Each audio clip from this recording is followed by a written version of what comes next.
dito. Mga 5 lanes na kanyang kalamangan. Overblame the Ghost and Queen Bell. Eh, binabagsak ka pa rin ni Noel yan. Siniguro niya na talaga. At dito nga, malayo pagkakapanaw ni Victorious Angel, ating icebreaker. Dating natin 1, 3, and 4 unofficial placings.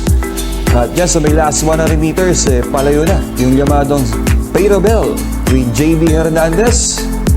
At yung ating unofficial second placer nasa tabing balya, yung King Hands. Ang lakas din na dating ng wanting na factor dyan eh. Alright, tingnan natin yung ating datingan ha. Moto tayo for third ha. So 5-3, tingnan natin yung tercero. Alright. Photo nga tayo dyan between 1 and 4. Photo for third. So 5-3, klaro. Tingnan na natin mamaya ating Alam ni BJ, sisiksik eh. Kaya nasa kaliwa na kagad yung latigo niya. Charmel Lock, pakuha naman ang segundong pwesto dyan. Pero dito, makakalayo na itong si I Love Mary. And Charmel Lock. Segundong pwesto si Jan. At eto na yung ating finish line. Malayo pa. Mananalo itong si I Love Mary. 5, 3, 4, and 6 unofficial placings natin. stretch, tabing balya, Moon Island, then humahabol yung nasa in the middle, yung Solo Miami.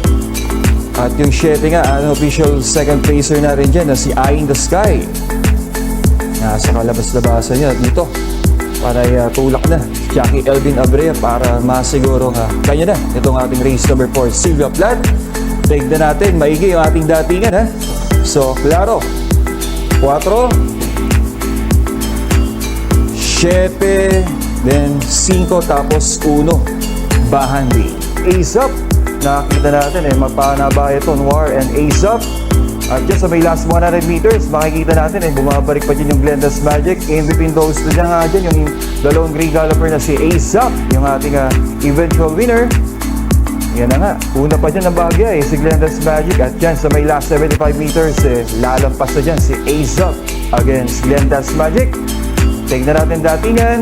2, 5, 3, and 4. Klaro, para sa ating quartet unofficial facing. Pero pumalo na rin si Jeff Sarate rito. JB Hernandez ang Lucky Julian. Para yung kaliwa naman ni Uno. Sky Lover, ayun, nasa 5th pwesto pa dyan. At dito nga, una na itong si Lucky Julian. Si Sky Lover, Christiana sa tabing balya, salbas si Yabadabadur. Makakalayo na itong si Lucky Julian with JB Hernandez.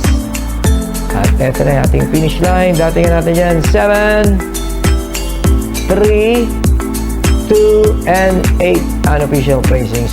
Parto pesto pa ata dyan sa gitna in purple silks. Yung ating eventual winner na si Destiny, tabing balya, Gis Bruley. Then nasa gitna yung 7 in yellow cap, Tatler Story, kalabas-labasan.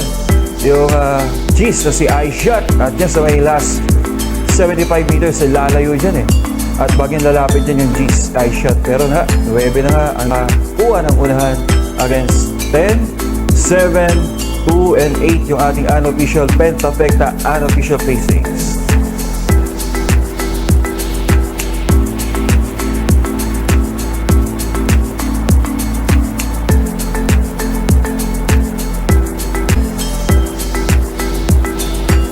At ito na ating finish line. Dating natin dyan 7, 14, 4, 2, 8. Yun, Galloping Ghost, tsaka Mandato, Dikit, Lehado.